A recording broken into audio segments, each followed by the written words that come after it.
Hey, thanks for clicking on the video. It's Kaufman is Alive YouTube channel. I look at comic books, and today I'm just going to be bagging and boarding some comic books. It's always important to bag and board your comics to keep them in good condition. You spend your hard-earned money on them. You don't want them to get damaged. So I always buy boards and bags, and I usually get a big stack of comics piling up, and eventually I'll just go through them and finally start bagging and boarding them. Got Ultimate Spider-Man number 5 here. Jonathan Hickman's the writer. David Messina's a fill-in artist. Marco Cicchetto is the main artist on the book. I've really enjoyed every issue so far. I kind of felt like number 5 fell off a bit, though. Not a lot of Spider-Man, just filling in some backstory. I got the Peach Momoko Ultimate X-Men number here, number 2 and 3 here. And that's an interesting book. Very heavy manga and Japanese influence. That's Peach Momoko's heritage, so that's what she goes to. And even though the art is, kind of childlike, she tells really great stories with her artwork, and the subject matter is really deep. So dealing with loss and grief. I don't really understand why it's an X-Men comic other than that it's got Armor in it, who's an X-Men character. And it seems like in this X-Men Ultimate Universe, there's an X gene that's just kind of formed out of nowhere. And it seems like these kids who all go to this school in Japan are figuring that out. I don't know, though. I'm just kind of guessing because that's what I've gathered so far with what's been going on. It seems like Armor's forming slowly her own X-Men team in Japan.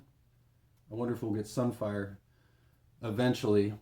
I got Black Panther number 3 from the Ultimate Universe here as well. We get Killmonger and Storm in this series. I'll definitely be reviewing this coming up. It's a really cool series. I got issue 4 here as well.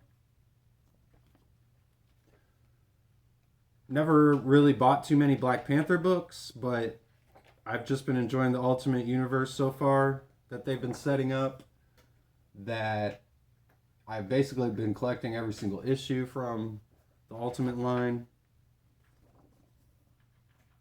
I just like something new at Marvel. I mean, I suppose in a sense they're kind of rehashing old things, but it's a good fresh start. So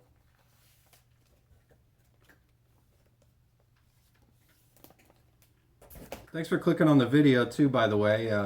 You could be watching anything right now, but you're watching me bag and board comics. That's pretty cool. I got Savage Dragon number 270 here. I got a review up on my channel of this comic book. I've got 2 of the 3 covers here. Really like that dragon drawing. I'm sure Eric Larson could draw Savage Dragon in his sleep at this point. But go see that video if you haven't checked it out yet. It's a really cool issue. This is the back cover. There's a side story at the end. And we learn in this issue that a lot of the side stories are canon, so don't skip the side stories if you want all the information. Love Savage Dragon. That's my favorite comic book.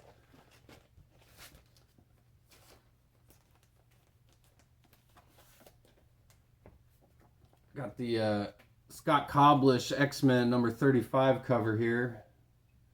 The fold-out cover. I've shared this already on my channel, but haven't bagged and boarded it yet. I need to get that done for sure. This is a collector's item. It's one of 4 other connecting variants, so very nice. See, we got Deadpool Wolverine number 1. This just came out. Adam Kubert's on art. Joe Casey's the writer. So a very solid team taking up Deadpool again.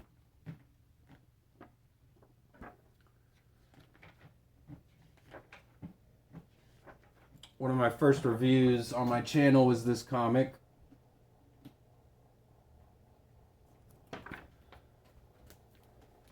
Really like the Kubert brothers artwork. It's really cool to still see them doing X-Men. We got Dawn Attack here. Let's see what issue this is. This is issue number 3 of 5. I started collecting the Frank Frazetta comics that were coming out. Frank Frazetta is a sci-fi artist from the 70s, and they've taken a lot of his ideas and turned them into some comic books. There's Death Dealer, and this is Dawn Attack.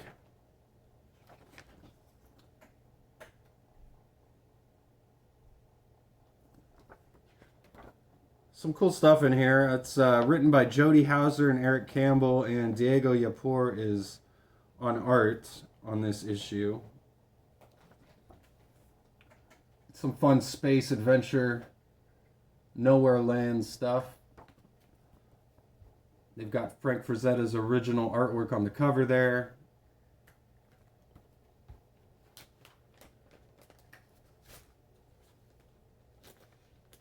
I found this one in the dollar bin, actually. You can probably find some of these issues in the dollar bins at this point. There was some fun series, just kind of out of the norm of just superhero stuff, which is what I always read. I pretty much just tend to read superhero things. Wolverine, number 48 here.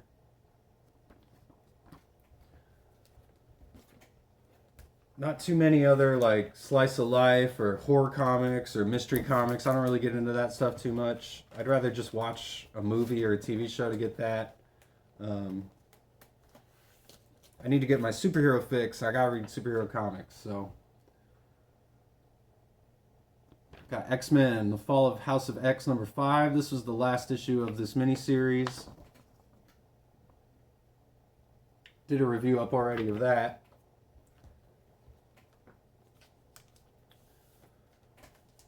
You know, the Krakoa era divided a lot of people in the X-Men fan base. I personally was a big fan of it. I liked that they were moving, you know, the series forward. They were doing new things with the mutants. I had my reservations about the resurrection that they would do. It just made everything seem unimportant. You know, characters could die and just be brought back to life like it was nothing.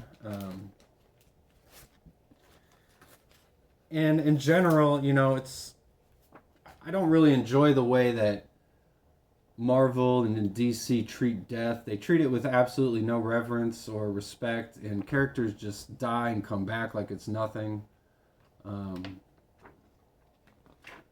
really liked, you know, back in the day, there'd be one or two superheroes here and there that would die, and it seemed like they were dead, and they were not going to be brought back. Like you had the original Captain Marvel, who got killed off, died of cancer, and that was a big deal. And eventually they just bring him back, or they repurpose his character with somebody else, but they literally just bring him back, you know. And I really feel like when characters die, they need to stay dead. But I did like the aspect that the mutants had kind of figured out their own way of usurping death, and they created their own resurrection protocols, and they were using it to their advantage. And I just love the way that they advanced the storyline altogether in X-Men, and they've now basically just reset it all again. And we're just kind of going back to mutants being hated and feared, and, you know, living in random locations, trying to hide from the humans who are trying to hunt them down. I like the paradigm shift of them being the ones in control, because they're more powerful than humans. They should be in control. They've, you know, been inferior to them for 50, 60 years at this point. But got Blood Hunt #1 here.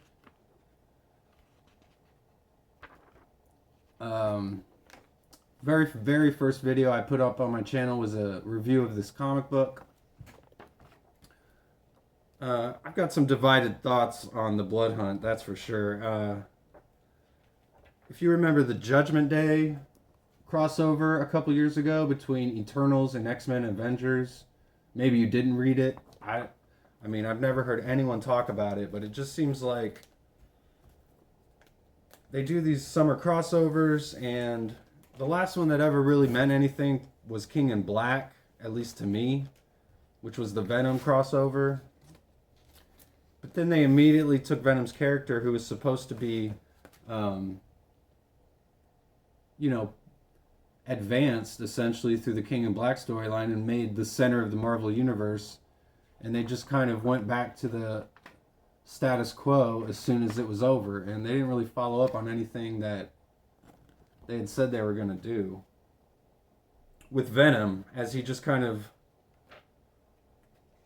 got sucked into his own little storyline involving him and all his future and past symbiotes, and Dylan, Brock, was Venom, and Eddie was Venom, and it's been good. I mean, I've liked the Venom series, but I kind of want to go back to like an all-powerful King in Black Venom who's just like,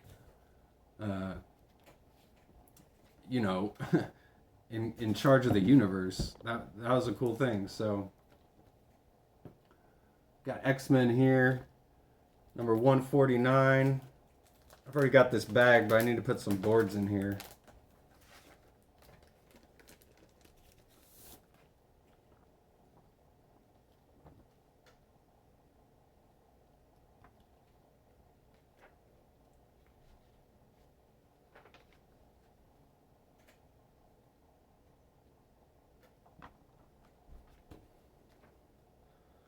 So yeah, I make comic reviews every day. I post new videos.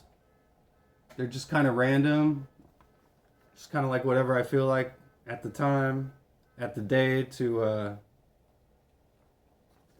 post a video. Whatever I want to do, I just do it. If you see a comic book in here that you want me to review, though, that I haven't yet, let me know in the comments. And I'll try to get around to it as soon as I can. Taking requests. So, you always gotta watch the tape. Got X-Men 154 here. They're just kind of some filler issues.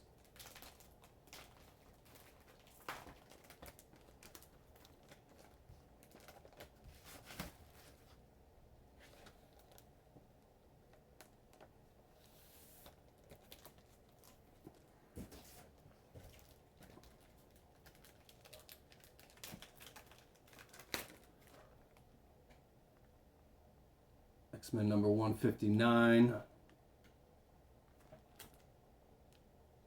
Bill Sienkiewicz cover there.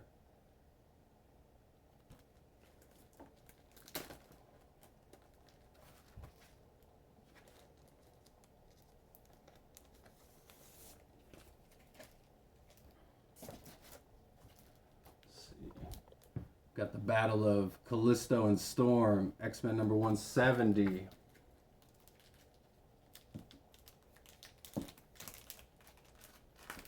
I love classic X-Men comics. The Dave Cockrum era, Paul Ryan, John Byrne, all those classic artists.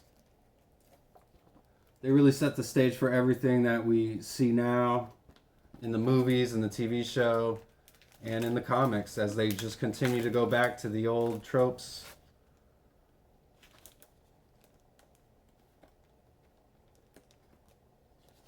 But while Savage Dragon is probably my favorite comic of all time, I just love the fact that you got Erik Larsen doing every single issue. And but X-Men is a strong #2. Certainly my favorite team comic. Got the Life Death issue, which they animated this in the X-Men 97 cartoon in the most recent season of this.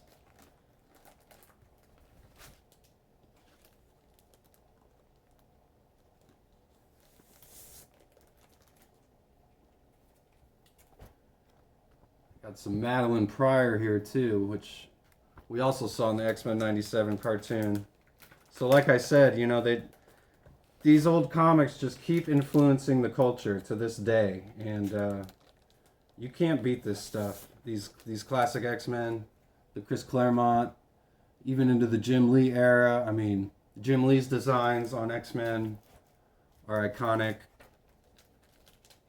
That's what they based the cartoon off of, obviously.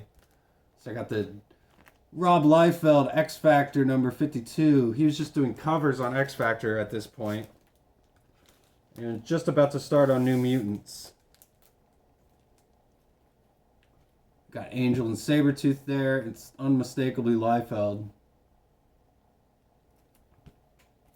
Well, that's about it. I don't want to go too long. And again, thanks for watching the video, and I'll see you on the next one.